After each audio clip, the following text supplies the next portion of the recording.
বন্ধুরা, আজকে আমরা সূচকের একটি গুরুত্বপূর্ণ অঙ্ক করব। বিভিন্ন পরীক্ষায় এই অঙ্কটি সাধারণত আসতে দেখা যায়। চলুন দেখি অঙ্কটি কি। 2 to the power x plus 2 to the power x plus 2 to the power x plus 2 to the power x. এখানে 2 টু দি পাওয়ার এক্স, এখানে 2 টু দি পাওয়ার এক্স, এখানে 2 টু দি পাওয়ার এক্স, এখানে 2 to the power x.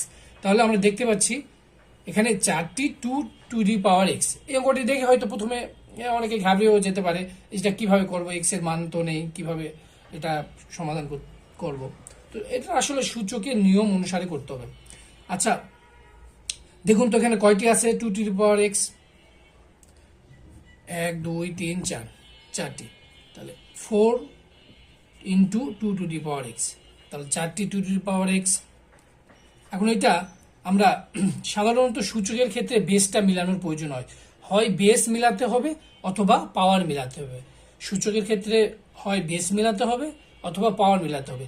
যেহেতু power x আর এখানে তো x নেই, আমি কোনোভাবেই পাওয়ার মিলাতে পারবো না, সুতরাং আমাকে বেস মিলাতে হবে। তাহলে বেস যদি মিলাতে চাই, এই বেস তো আর চেঞ্জ করা সম্ভব না, সুতরাং আমার এই বেসটাকে এই বেসে রূপান্তর করতে হবে। তাহলে 4কে যদি আমরা 2 বেস করতে চাই তাহলে কি করতে হবে? 2 টু দি পাওয়ার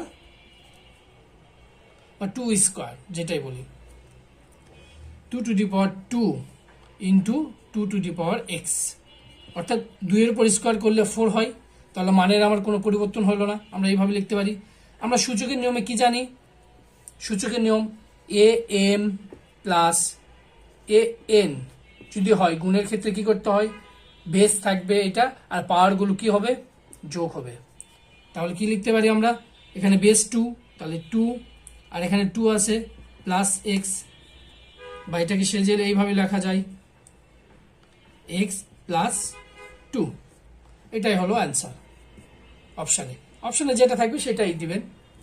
এইভাবে খুব সহজে আমরা সূচকের অঙ্কগুলো করতে পারি।